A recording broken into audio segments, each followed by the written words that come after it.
Bien, bendiciones. Oremos, oremos. Amantísimo Dios y gran Padre Celestial, te amamos, te adoramos, te glorificamos, porque tú eres el único Dios verdadero, creador de los cielos, de la tierra y de todo lo que allí respira. Gracias inmensas te damos por este privilegio que nos das de los hermanos reunirnos para estudiar tu santísima y eterna palabra.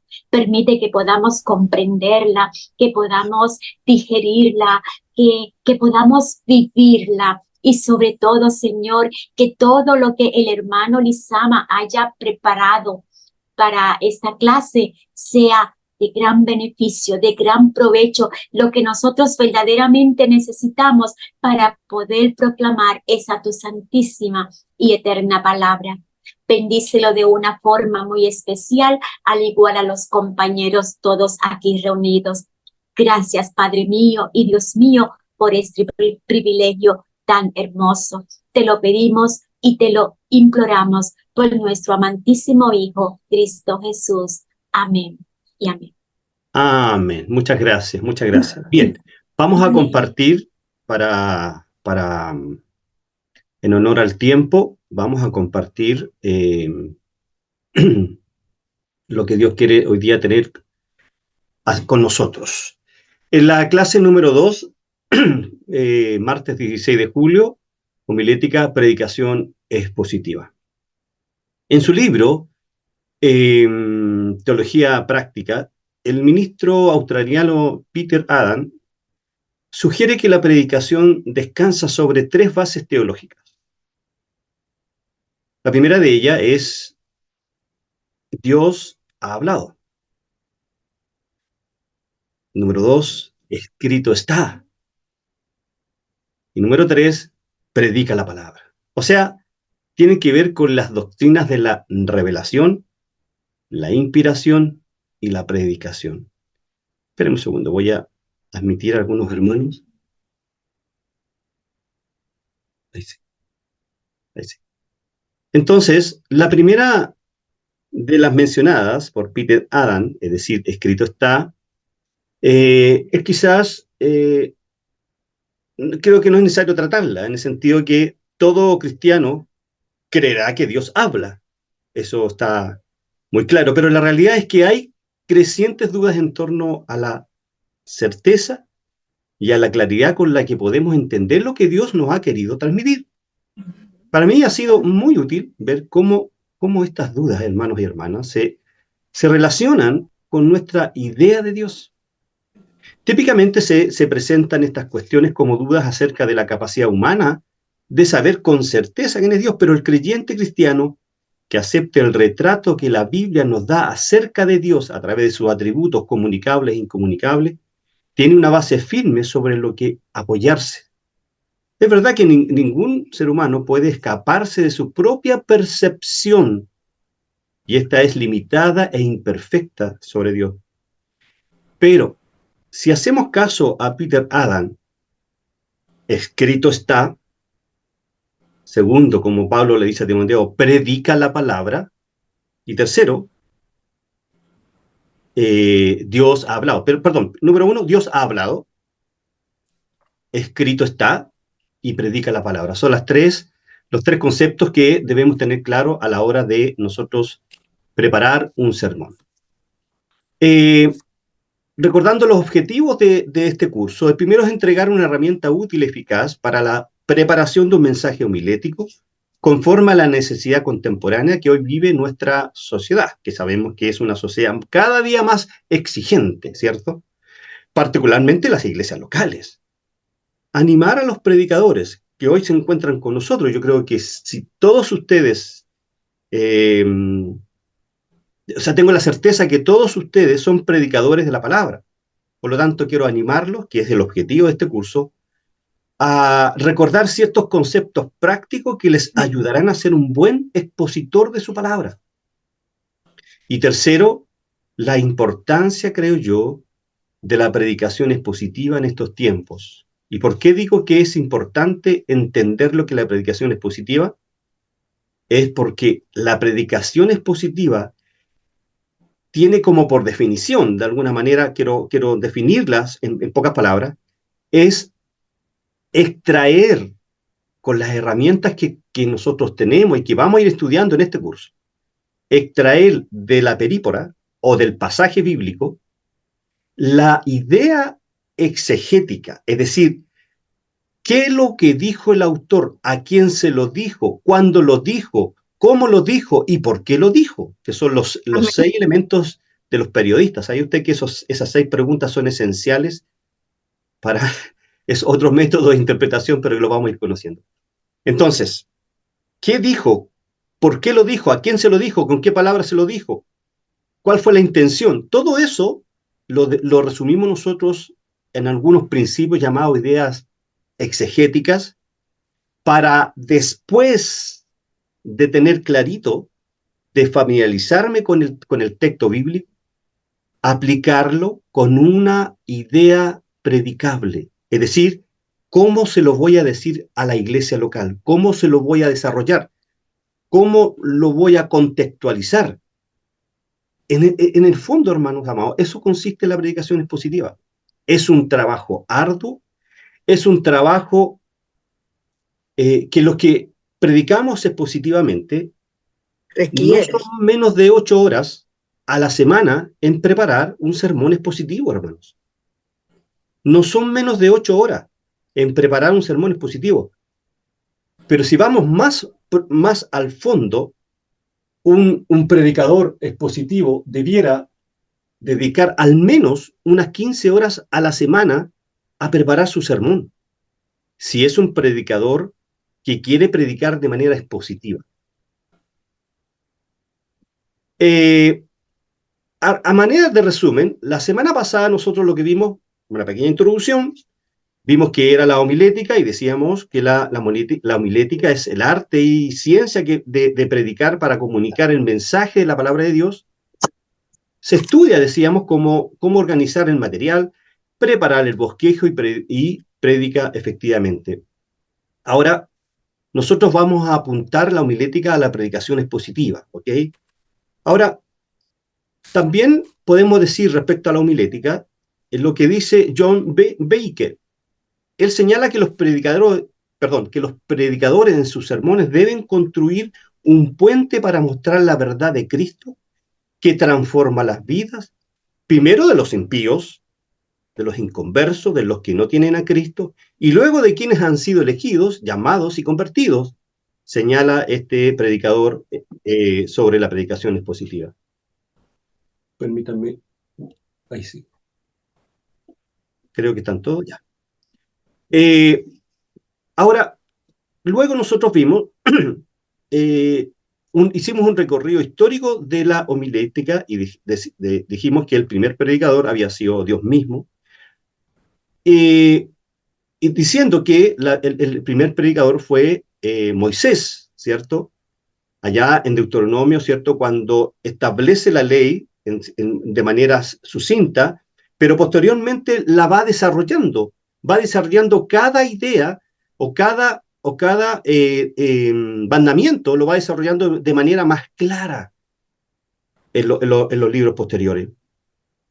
Ahora, también viene luego Juan Bautista en este desarrollo. Permítame admitirlo a todo mejor. Ahí sí. Bien.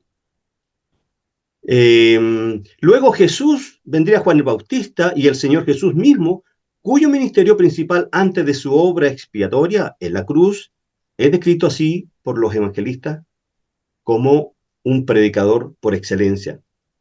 Que Jesús iba a todas las ciudades y aldeas predicando y anunciando el evangelio, nos dice Lucas capítulo 8. Cristo estableció sus apóstoles para que estuvieran con él y para enviarlos ¿a qué? A predicar. Marcos capítulo 3. Amén. Les quedó clara su misión central, como vemos en el suceso narrado ahí en Hechos capítulo 6, y estos apóstoles a su vez formaron a otros como Timoteo, a quien Pablo transmite la comisión, y decíamos la semana pasada, analizábamos el pasaje de 2 Timoteo 4:2. Timoteo predica a tiempo y fuera de tiempo la palabra. Y el versículo 5 de ese capítulo 4 dice el por qué. Porque en los postreros tiempos habrán gente que distorsionará la sana doctrina. Por eso es que es importante que ustedes y yo, entendamos la importancia de predicar la verdad exegética del texto. Luego, nosotros fuimos analizando nosotros dijimos que eh, eh, la importancia, ¿cierto?, de obedecer en cierto sentido al Espíritu Santo. Y veíamos el libro de los Hechos, el capítulo 16, cuando Pablo, voy a tratar de leerlo porque lo tengo acá encima, dice, y atravesando Frigia, la provincia de Galacia, les fue prohibido por el Espíritu Santo hablar la palabra en Asia.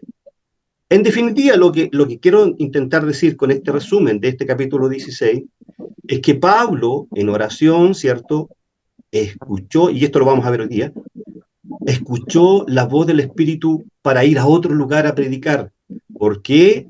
Porque cuando llega, ¿cierto?, a donde estaban estas mujeres, ¿cierto?, se dio cuenta que había ahí una mujer llamada Lidia, que era vendedora de púrpuras de la ciudad de Tiátira, que adoraba a Dios, dice, y estaba oyendo, y el Señor abrió el corazón de ella para que estuviese atenta a lo que Pablo estaba predicando, pero no lo hizo con las demás mujeres, lo que significa que yo decía que su labor como predicador es predicar, no es convertir a las personas, porque el medio primordial que ha agradado a Dios utilizar siempre para la conversión y la edificación del alma es la predicación de la palabra. Eso debemos tenerlo claro como resumen de la clase pasada. Entonces hoy día vamos a empezar la segunda lección, que es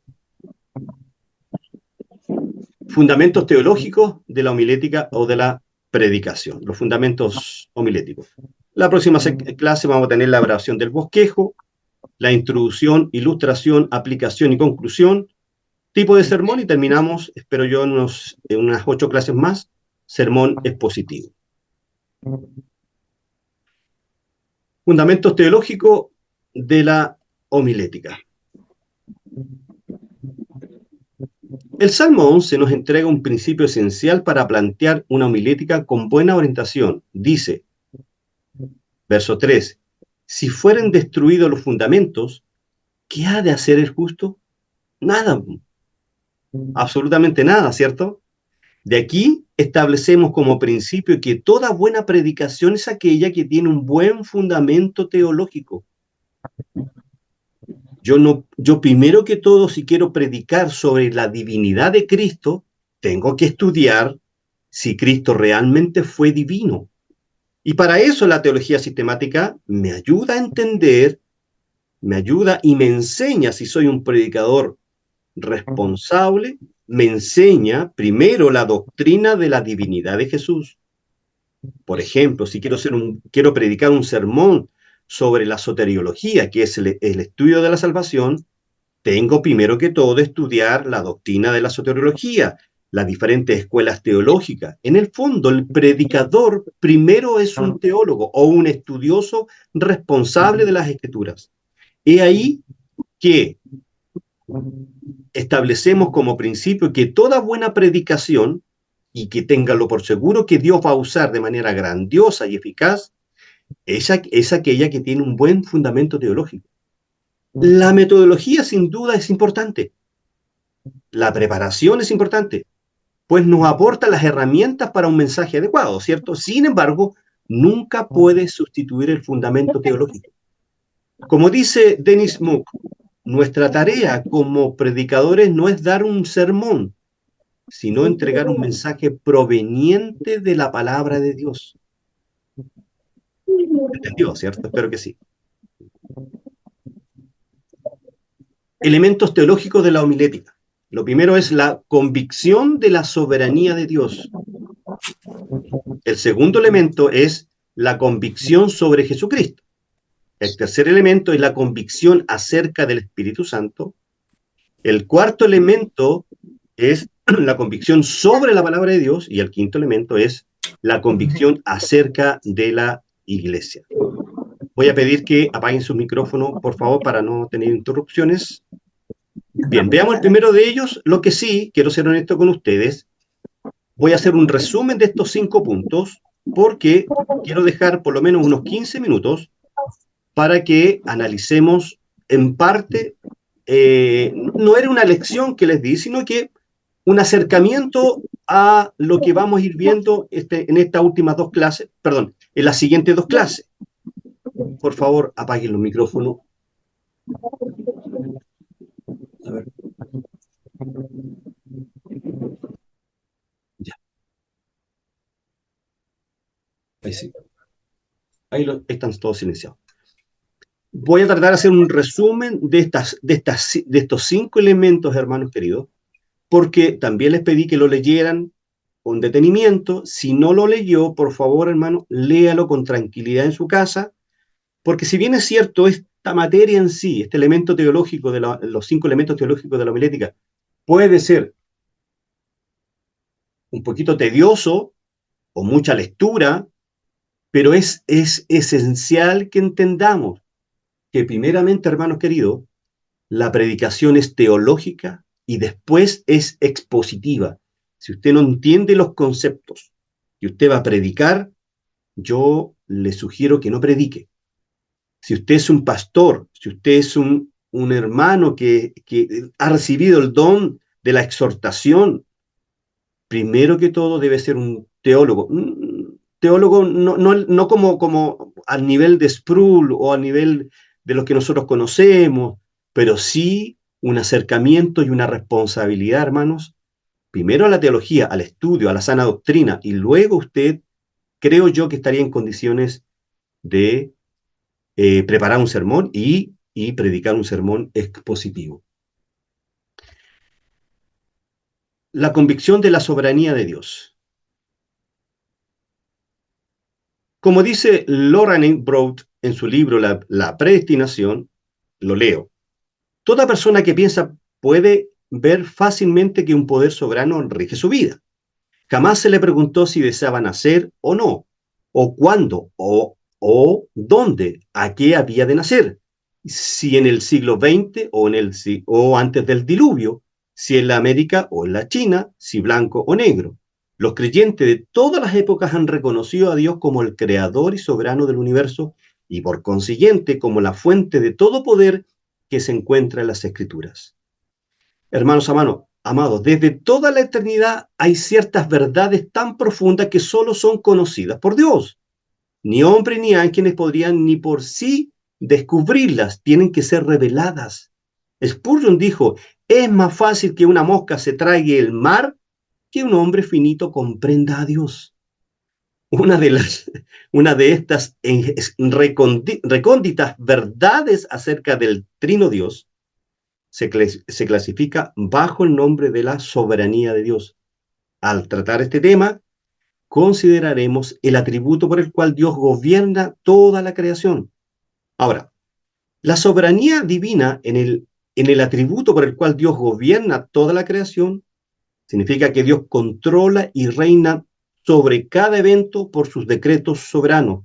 Nadie, ni nombre, ni diablo, ni nadie puede finalmente obstaculizar su divina voluntad. Dios es libre para ejercer su voluntad como, cuando y donde Él quiera.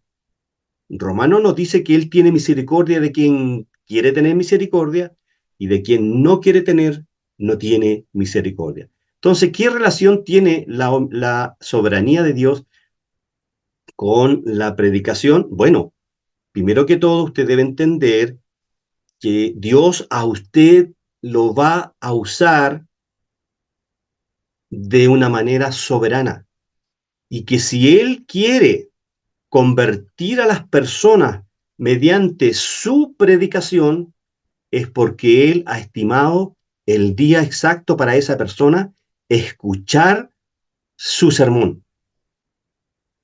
¿Se entendió?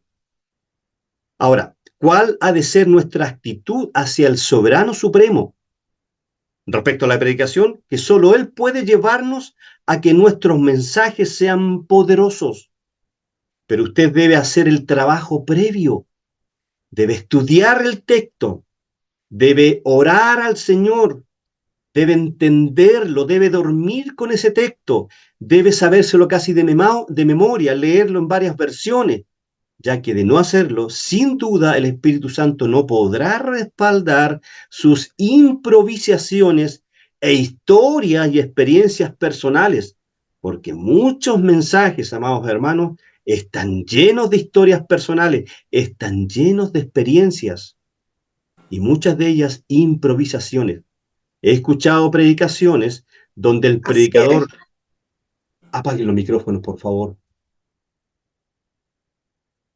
donde el predicador, amados hermanos, lee el texto bíblico que va a predicar y nunca más vuelve al texto porque no ha desarrollado el estudio del texto.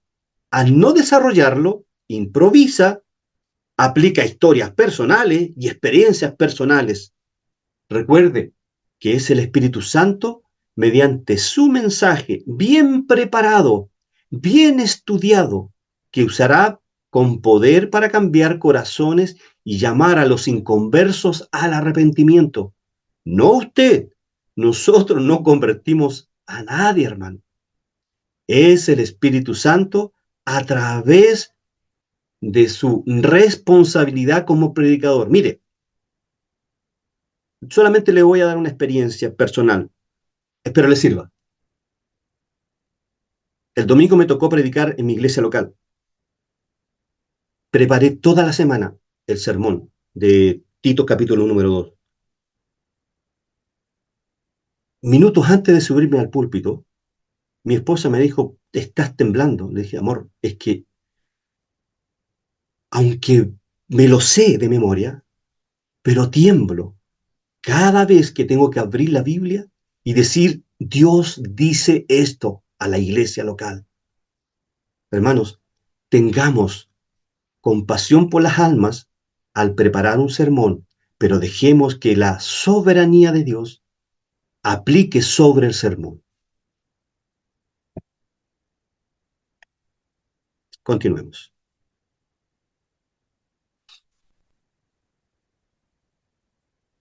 Algunos textos sobre la soberanía de Dios, pero no los vamos a desarrollar porque es una lectura que usted debe hacer. Solamente Daniel 4:35 dice, todos los habitantes de la tierra son considerados como nada, dice Daniel. Y él hace según su voluntad en el ejercicio del cielo y en los habitantes de la tierra. Y no hay quien detenga su mano, escuchó bien, ¿cierto? Y le diga, ¿qué haces? La soberanía de Dios consiste en que toda la realidad es producto de los decretos divinos hechos antes de la creación del mundo. Inclusive, amados hermanos, Filipenses 1:4 dice que Él nos escogió desde antes de la fundación del mundo para que fuésemos santos y sin mancha delante de Él. Esto significa que Dios está en control de todo lo que pasa, sea bueno, sea malo. Sí, hermano, sea bueno, sea malo. Dios usa a veces las cosas negativas para, para recordarnos que somos seres que necesitamos a Dios. Sin embargo, esto no quiere decir que Dios sea el causante de lo malo, ¿cierto? Ni el autor del pecado, ni que disfrute el sufrimiento humano o que esté ajeno a él, sino que todo lo que sucede forma parte de un plan que está en su mano y que resultará como Él lo ha establecido para su gloria eterna, es lo que nos dice Efesios en los primeros 12 versículos del capítulo número 1. Luego tenemos nosotros,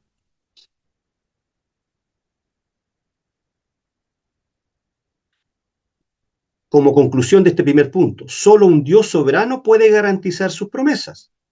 Si no controla todo Dios, no podemos confiar en Él para la salvación, porque tal vez algo le impedirá salvarnos, ¿cierto? O a alguien, ¿cierto?, que está escuchando el mensaje.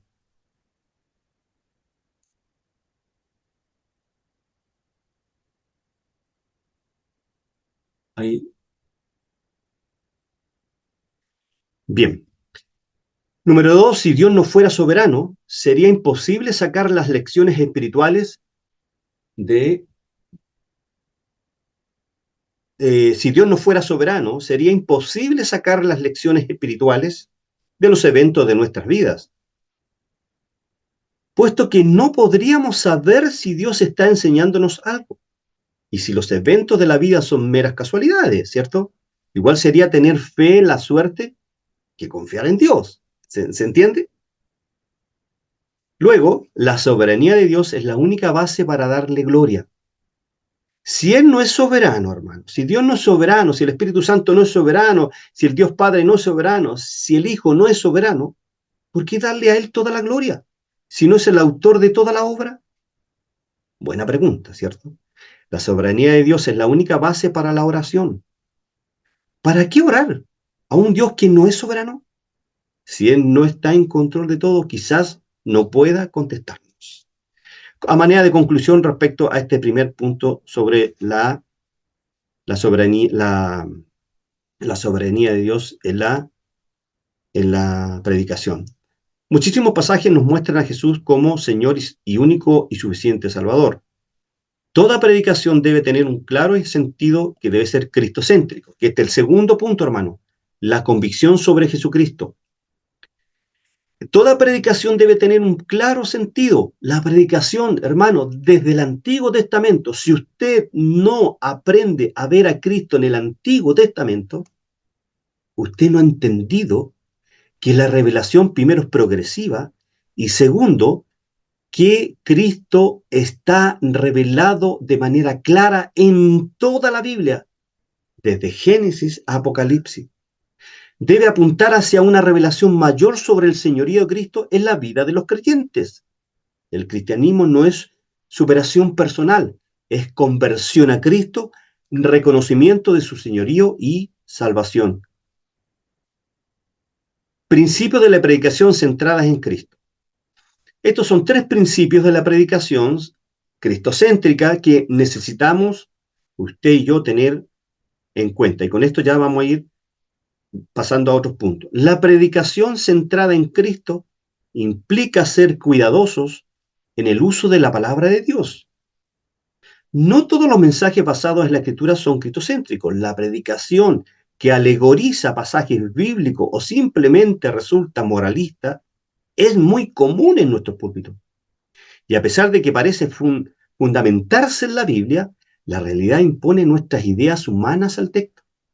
En 2 Timoteo 3, 16, 17 leemos, toda la escritura es inspirada por Dios. La palabra inspirada ahí viene del griego teneusto, que significa el soplo de Dios en la mente, en la conciencia de los autores, 41 autores. Y dice, y útil para enseñar, para reprender, para corregir, para instruir en justicia, a fin de que el hombre de Dios sea perfecto, equipado para toda buena obra. Amados hermanos y pastores, la predicación, la palabra que predicamos debe provenir de los labios de Dios. No es un juego, no son mis palabras, no se trata de interpretar a mi conveniencia. Es la palabra de Dios y un día daremos cuenta de cómo usted y yo la exponemos en el púlpito. Por lo tanto, la predicación centrada en Cristo implica ser cuidadosos en el uso de la palabra de Dios. Número 2, predicar centrados en Cristo, perdonen que Cristo lo puse con minúscula, implica aplicar a nuestra audiencia los principios de redención en el texto. Toda la Biblia nos habla de la redención de Cristo. En otras palabras, implica mostrar cómo el pasaje que predicamos habla del Evangelio o apunta a él en el contexto de la historia redentora y aplicar este mensaje a nuestras vidas. Para eso debemos tener en cuenta tres pasos. Perdone.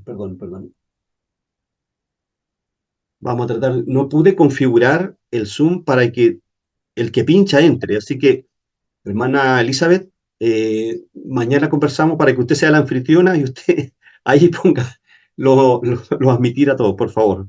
Bueno, número 1, identificar los principios redentores en el texto bíblico.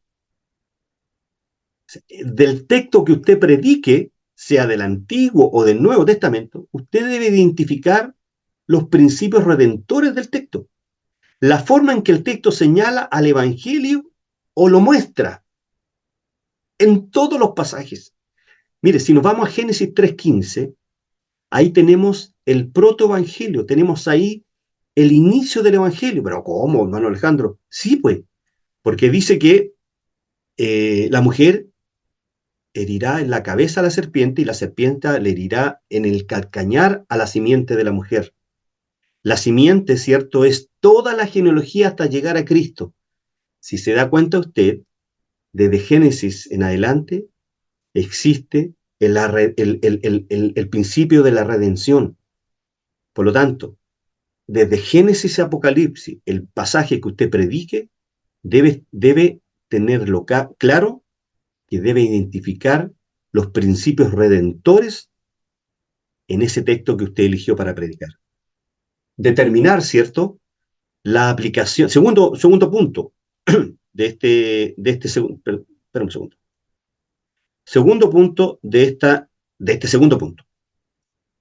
Y determinar la aplicación de esos principios en el contexto de los lectores originales, es decir, la contextualización. Tercero, aplicar los principios a nuestros oyentes actuales. Número 3, ¿cierto? La predicación cristocéntrica implica comprender su efecto en los oyentes. Fíjese que a través de esta predicación podemos exponer el amor de Dios hacia nosotros, mostrando en la cruz y cómo ese amor produce una respuesta en nosotros hacia Dios de forma recíproca, que nos empuja a obedecer de forma sincera. No es el sentimiento de culpa, el remordimiento o temor al castigo lo que mueve a los oyentes a responder en obediencia a lo que Dios hizo en la cruz, sino que siempre, siempre, siempre debe ser el amor de Dios revelado en cada pasaje que usted ha elegido para predicar. Por lo tanto, prediquemos centrados en Cristo, hermano. La predicación cristocéntrica no es simplemente un método.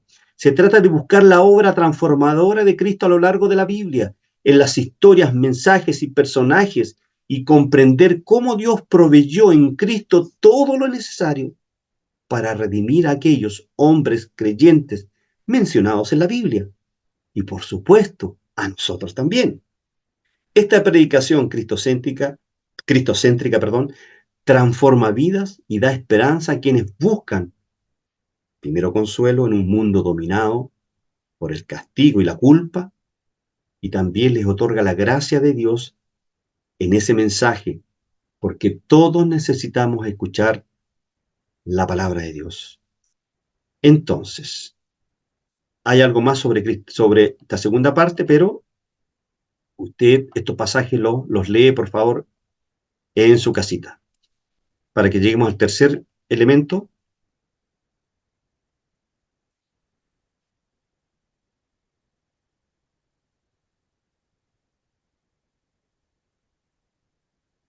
Ya, me pasé.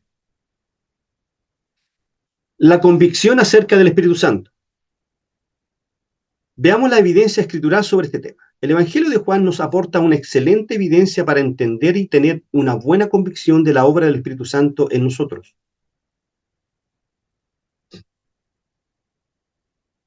Me pasé.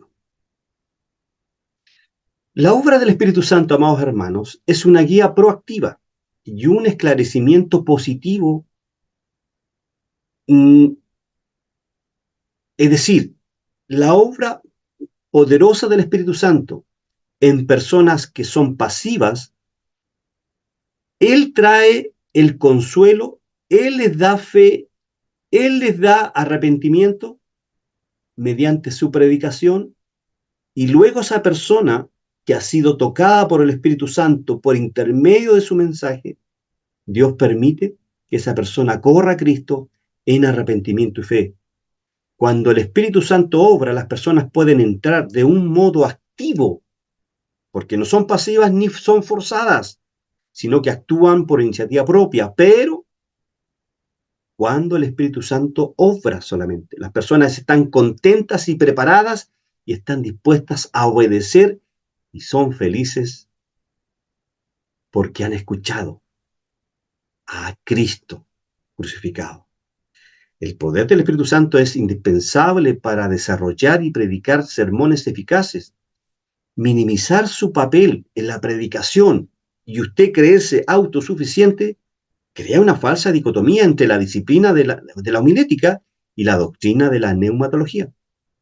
Si nosotros estudiamos neumatología, que es la doctrina del Espíritu Santo, nos damos cuenta de que el Espíritu Santo juega un rol importante en la vida del predicador, en la preparación de un sermón, en el momento de la predicación y en la vida de los que a usted le van a escuchar el día domingo, o el día martes, o el día jueves, o el momento que usted predica un sermón. Algo más sobre el Espíritu Santo, le pido por favor que usted lo lea, que estos son todos los pasajes que dan cuenta de este punto. El Espíritu Santo es el director de toda inspiración y conciliador con el poder de Dios. Y aquí una clave para la predicación. Oh, ¿qué pasó? Ay, sí, disculpe. No podemos hablar de Cristo si no tenemos de su Espíritu Santo, ¿cierto? Si usted no tiene el Espíritu Santo, ¿cierto? No puede predicar de él. 1 Corintios 12:2 dice que fuimos bautizados en un solo espíritu, y ese es el bautismo del Espíritu Santo.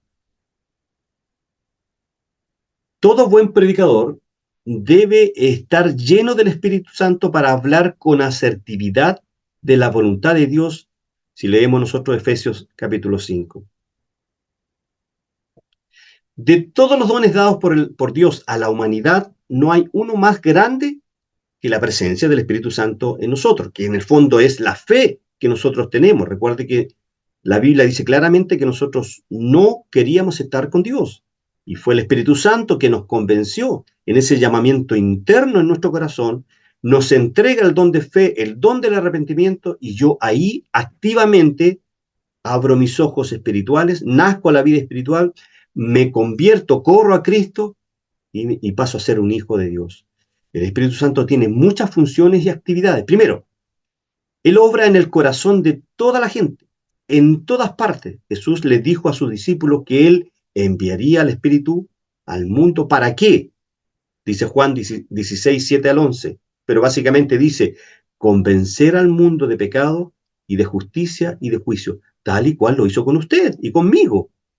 Nosotros fuimos convencidos por el Espíritu Santo de que éramos unos pecadores, que toda la vida eh, habíamos ofendido la santidad de Dios, de justicia, es decir, que nosotros no podíamos encontrar la justicia en Dios, sino que era a través de abrazar la cruz, y del juicio, es decir, Dios, si no nos convertíamos, nosotros eh, íbamos a ser personas que íbamos a estar en el juicio final.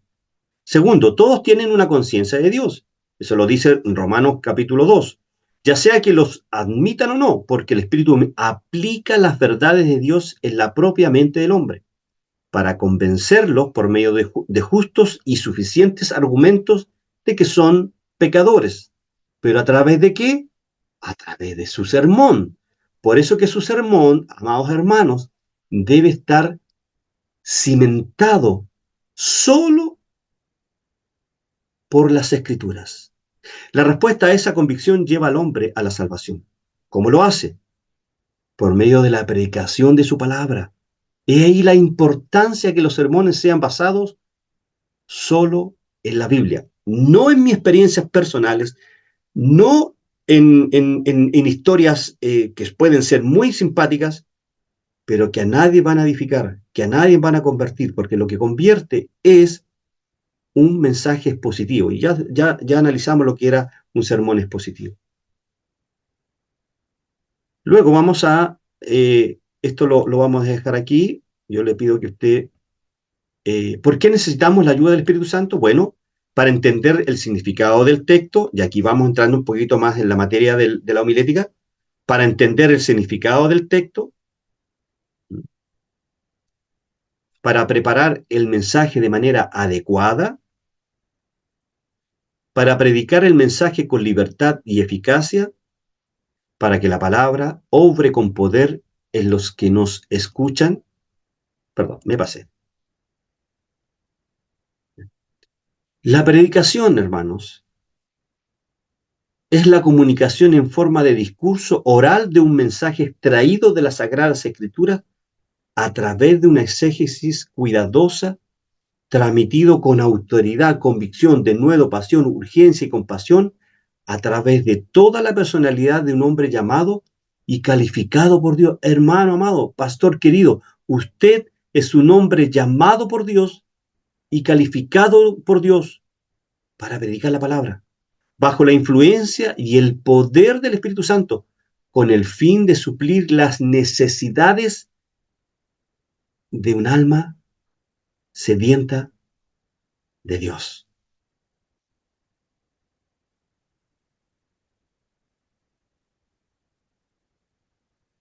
¿Qué cosas pueden impedir que recibamos esa ayuda del Espíritu Santo? Bueno, el Espíritu Santo se refrena cuando el predicador no considera su ayuda como indispensable.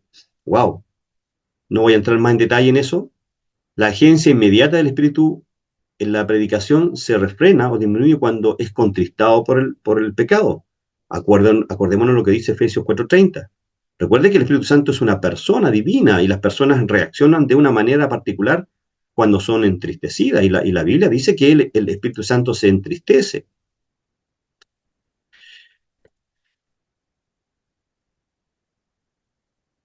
El Espíritu de Dios es contristado por nuestra pereza en el desempeño de nuestra labor ministerial, o por el contrario, por una sobreconfianza en nuestra preparación. Mire,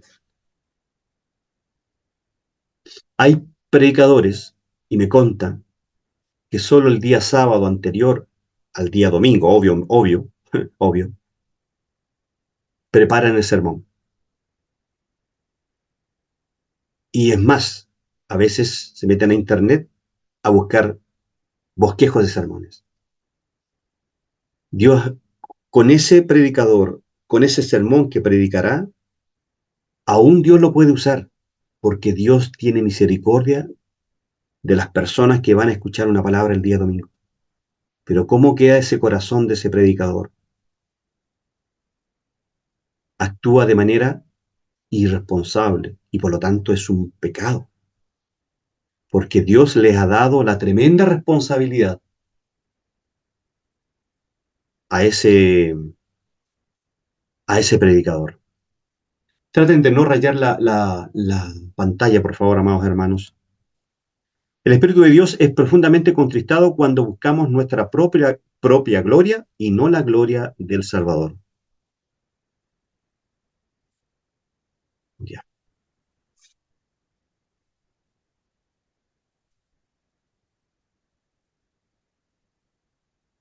No voy a entrar en estos y quiero pasar la convicción sobre la palabra de Dios, solamente decir, ¿por qué insistir en seguir predicando la palabra y esforzándonos por hacerlo cada vez mejor si el mundo no parece estar interesado en escuchar?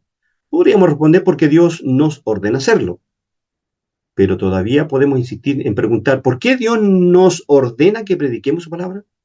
Mire a su alrededor, hermano, y todo aquello que no haya sido creado por manos humanas, y usted verá una demostración de lo que Dios es capaz de hacer por medio de su palabra.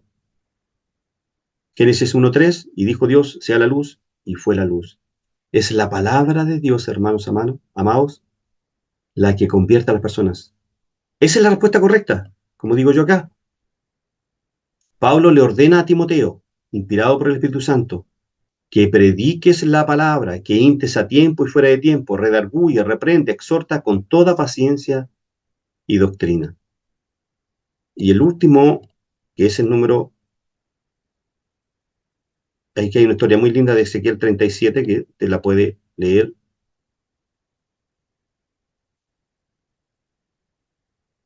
La convicción de la iglesia, yo les voy a pedir que la lea, y esta sería la última lámina de la teología de la soberanía, ¿cierto?, en la predicación. La predicación es el medio ordenado por Dios para alimentar, corregir, consolar y edificar a la iglesia.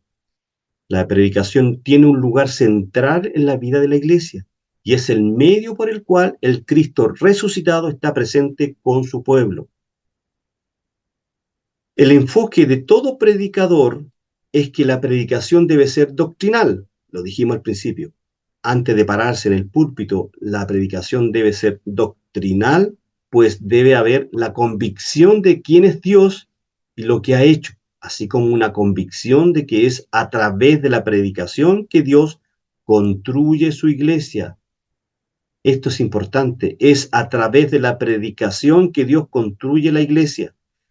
Pero la predicación en sí misma debe ser doctrinal, para lo cual el predicador dispone de dos herramientas importantes: la teología bíblica y la teología sistemática.